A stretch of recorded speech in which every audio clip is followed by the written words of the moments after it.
I gotta lick this later in the privacy of my own boudoir. Micromanja, courageous cooking in a crowd kitchen. I have got a collection of jellies and jams and preserves. Some of them were Christmas gifts from a couple of years ago. Some of them are fresh blueberry preserves from a bumper crop this summer. And I want to celebrate them and use them. So I'm going to show you how to make two really simple, delicious cookies that use jam.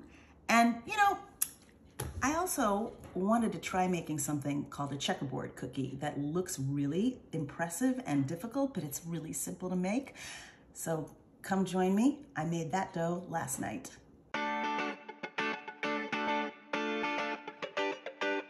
I am making my checkerboard cookie dough the night before so that it has time in the refrigerator to rest and solidify so you make a really impressive looking cookie. So this makes about 3 dozen cookies. I've got 2 sticks of unsalted butter, room temp, 2 kinds of sugar. There's granulated sugar and powdered sugar, and there's salt in there. My egg yolks and vanilla, and the egg whites I might use to make almond paste, or you could use it to make macarons or something else. Egg whites are always a good thing to have. All-purpose flour, and 2 kinds of chocolates. There's dark chocolate here, and then this is Dutch processed cocoa powder. And you might wonder, what is Dutch processed?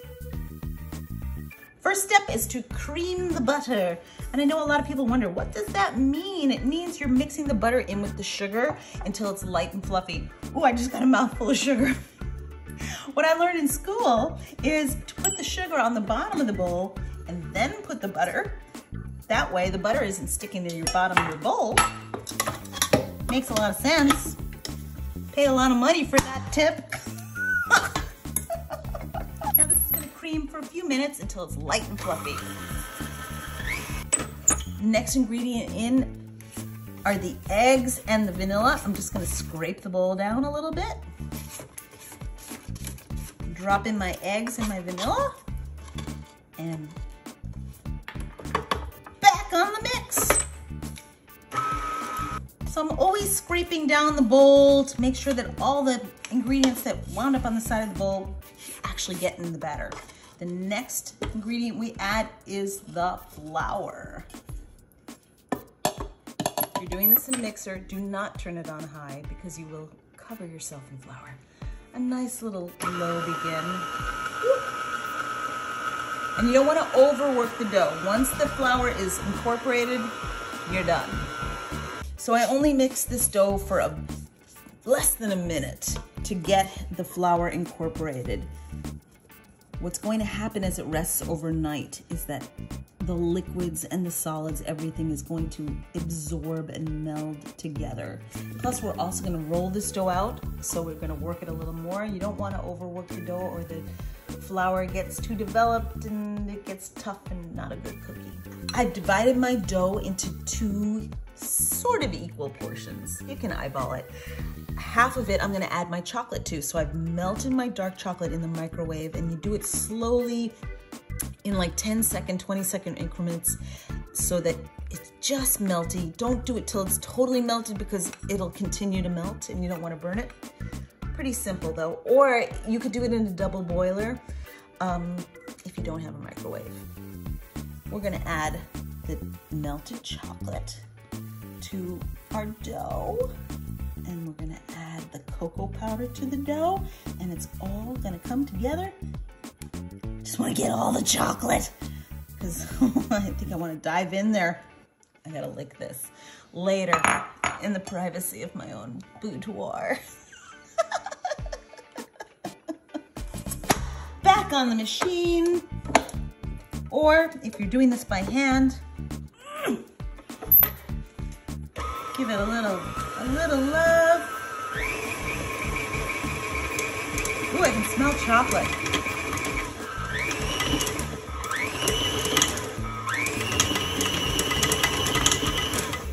There it is, chocolate dough. I'm flouring my hands a little. I'm flouring my parchment paper. If you don't have parchment paper, you can do this directly on a surface, but this is gonna help me get it in the fridge nice and clean. So we take our vanilla, or plain, not chocolate, part of the dough. We want to make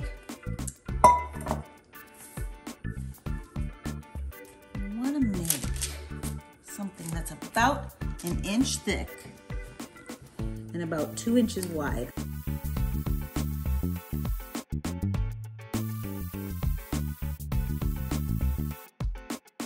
The vanilla part is done, and here comes the chocolate part. So we're gonna take our chocolate dough out, and we're gonna do the same thing with the chocolate dough that we did with the vanilla dough. So our chocolate is looking kind of close to the same size as our vanilla.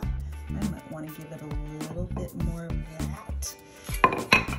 Bench scraper again helps you get everything in a nice square. And what do you think? Can we flip one on top of the other? Should we try it? All right. What we're gonna do is put one on top of the other.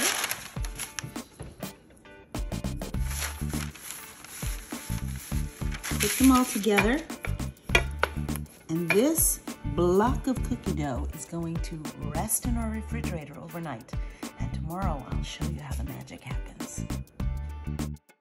Our checkerboard cookie dough has been in the fridge overnight so that it forms like this really solid brick of dough. And the reason why you want it so solid is so that you can cut it and make nice neat cuts. You know what? I'm gonna cut it in half this way right now because that's a lot of dough. What you can do is you can freeze half the dough too for another time. Ooh, look how pretty. All right, these are gonna be odd shaped because the way you're supposed to do it, you cut the dough in half like that. And then you go like that, see? And that makes, these are gonna be rectangular instead of square. Told you, one big experiment. But then you're gonna cut them into about 1/4 inch cookies. I have got my oven preheating at 325 Fahrenheit. And you see how they sort of come apart? That's okay, because give them a little push together, and when they bake, they're gonna form one solid cookie. Also, I use parchment paper when I bake cookies. You could do it without the parchment, but then you have to grease the pan and your cookies might slide around. Really, if you're into cookie baking, get yourself parchment paper. I am looking at these beautiful cookies and they look a little large to me. So I am going to take them and I'm gonna cut them one more time. Give them a little turn, and now we have cuter, littler cookies.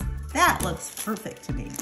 I am gonna take this half of the dough and freeze it because it freezes really well and I can make more cookies in another time. And because I made them a little smaller, I got 2 dozen cookies. So into a 325-degree oven for 12 to 15 minutes. We'll give it a check. 15 minutes in the oven. Ooh, oh, they smell so good. Now with cookies, it's better to underbake than overbake because they continue to cook on the sheet. I've got all my ingredients for my cheesecake cookie dough ready to go. This has got flour, baking powder, and salt in it, and you just want to get them to know each other just a little. This is an egg with some vanilla extract, and in this bowl we have sugar, cream cheese, and butter. And all the ingredients are room temperature, so they all come together really nicely. And if they're too cold, they seize up. You don't want that to happen. So like we did with the checkerboard cookie dough, we're gonna cream the butter, cream cheese, and sugar together. And if you don't have a standing mixer, you got muscles. All right, this has been mixing like 2 minutes, not even. Because everything's so nice and soft, it comes together really evenly. You just want to scrape down your bowl so that everything, you don't have any butter or cream cheese stuck to the bottom of the bowl. Now I'm going to add the egg and the vanilla, and we're going to blend that until it comes together. All right, that has been less than a minute, and everything looks beautiful. The last thing we add are our dry ingredients. That's the flour, the baking powder, and the salt. You can add it all at once, but remember not to turn that that beater on high or you get a flour facial. Not fun. So start on low and you do it just till it's combined. Don't overwork the flour or you'll have a tough cookie. And that's it. That's it. So this dough is now ready to take a little rest in the refrigerator because now that all the ingredients are together, we want the dough to firm up so that we can scoop it and shape it. So it goes in the fridge covered for about 30 minutes. All right, we are making graham cracker crumbs. You can do this in a food processor like this, or you could do that in a bag.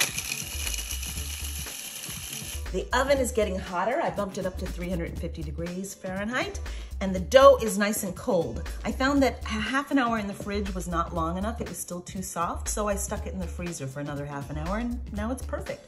I've got a scoop that I use to make my cookies so that they all come out pretty much the same, but you can use a regular tablespoon. Roll it into a ball, and now what really makes it like cheesecake is you have crushed graham crackers here. About 4 to 5 graham crackers that I crushed in my little mini prep, or you could put them in a Ziploc bag and bang them with a rolling pin. And you just roll your dough in there, and that's gonna taste like a cheesecake crust. Now this makes about 2 dozen cookies, but I don't know, I haven't made this before, so we'll find out. I made it halfway through the dough. I've got almost 2 dozen cookies here, and I really don't need this many cookies, so I'm gonna take the leftover dough and I'm going to roll it in some saran wrap and freeze it, and then I have cheesecake cookie dough ready for whenever I want to make these cookies again. It keeps in the freezer for months, I would say years, but we'll eat it before then. Always keep some masking tape on hand and label everything you put in your freezer, because it could be mystery dough in a year, or it could be cheesecake cookies in a month. Next step is to make our little pool for our jam, and I'm using a teaspoon just to make a nice even little indent in every single little cookie. I decided to use some homemade fruit preserves from Friends. This is a cherry and that's a blueberry, and I'm just gonna put like a little bit in each cookie. Yum. These are going into a 350-degree oven for about 12 to 15 minutes. Halfway through, around the 7-minute mark, I'm gonna give them a check and give them a rotate so that they cook evenly. In you go. 15 minutes and those cheesecake cookies smell awesome. Ooh, yeah, they are set. There's a lot of cheese in this cookie, so it's a softer cookie dough, but these are gonna continue to cook on the sheet as they cool, and I think it's time to make the thumbprint cookies. Here's everything I need to make thumbprint cookies. Very similar ingredients to the cheesecake cookies we made. There's softened butter and cream cheese, but in different proportions than the other cookie, and with sugar that we're gonna cream. Then we have our dry ingredients. There's flour, salt, baking powder, and this one adds a little baking soda to it. And then we have our vanilla and our egg. So once again, we're gonna start by creaming the fats. So that's the butter and the cream cheese, creaming it into, wait a minute, into the sugar. Get to know your machine. I'm such a pro. All right, that's been creaming for like 60 seconds, 2 minutes, not even. Gonna give it a little scrape down. Throw in our egg and our vanilla. And then we're gonna get those incorporated. Always dry ingredients with dry ingredients, wet ingredients with wet ingredients, and then they all happily come together. Flour into our butter, sugar, and eggs. Get it all in there. Go slow first. Once it's starting to incorporate, then you can bump it up just a little bit. Woo! And then really, once it's Once it looks like that, it's pretty much done. You can finish the rest by hand. You don't want to overwork that flour or you'll have a tough cookie. So this dough is a lot stiffer than the cheesecake cookie dough. Even though it has all the same ingredients, it has more flour in it. So it's a lot easier to shape. It doesn't need to be refrigerated and made cold to be able to shape it into a ball. Building the thumbprint cookies, same technique as the cheesecake cookies with a scoop or a spoon. Give it a little roll in your hands. Now these do not get rolled in any cookie crumbs like the cheesecake ones. They just live on their own. I don't know how many dozens of cookies this is gonna make. We'll find out, but I think there's more cookie dough for my freezer in my future. Same technique to make our little indent. We use a measuring spoon. This one is a 1 teaspoon measuring spoon. The difference is that we're gonna fill these after they've baked a little bit because otherwise the jam gets a little dry and hard. So this way the jam is still a little soft when you take them out of the oven. So these are going into this 350-degree oven. I'm gonna do them for 10 minutes, pull them out, fill them with jam, and put them back in. I am making my own little piping bag to pipe the fruit into the thumbprint cookie so that it's kind of nice and neat. So basically, you just get a mug or cup, you put a little zippy bag in there so that it doesn't fall over. Ah! See, I'm already making a mess. This is supposed to keep me from making a mess. Put your jam in there, and when we're ready to use it, we're gonna cut a hole on the bottom and squeeze. This time I am using some store-bought preserves and some farm stand preserves. Apricot and raspberry. Thumbprint cookies have been in for 10 minutes. And now we are going to fill them with their jammy jams. Now, when they bake, they lose a little bit of that thumbprint shape. So we're gonna just push, give them a little, because we wanna be able to put a nice bit of jam in there. Now comes the fun part. We snip off the end of that and jam. Woo! We want it nice and neat though. Give it a little twist, that sometimes helps. I was never very good at piping. Not one of my fortes. Singing, yes. Piping, Moving on to the apricot, or apricot, depending on how you like to say it. The good thing about these store-bought jams is that they don't have big chunks of fruit in them, because these cookies would prefer to have just the lovely deliciousness. Be careful, the tray is hot and I just touched my elbow to it. Back into the oven for another 10 to 15 minutes. I'm not sure, I've never made these before. We shall find out. It's been another 15 minutes. And ooh, they smell so good. Ooh, they oozed. Now this definitely needs to cool before you try eating one of these cookies, because you'll definitely get pizza palate. They smell so good. So this got a little air bubble in each. I'm just gonna pop it so that it kind of settles down. And see how the cookie is just slightly brown. That's all you need. You don't want it too brown, because then it'll be tough. Ooh. What a great way to use up so many jams and jellies that I had. These thumbprint cookies just bring me back to childhood. You know, you can make them with peanut butter and jelly too. That would be awesome. The cheesecake cookies, they actually taste like cheesecake, especially because of the graham cracker crumbs on the outside. So fulfilling. And then the checkerboard cookies. I'd never made these before. They taste like one of those delicate butter cookies you used to get in a tin, but they look so pretty, don't they? You gotta try making some cookies. Empty out your pantry. Use all the things that you have. Enjoy. Micromanja, courageous cooking in a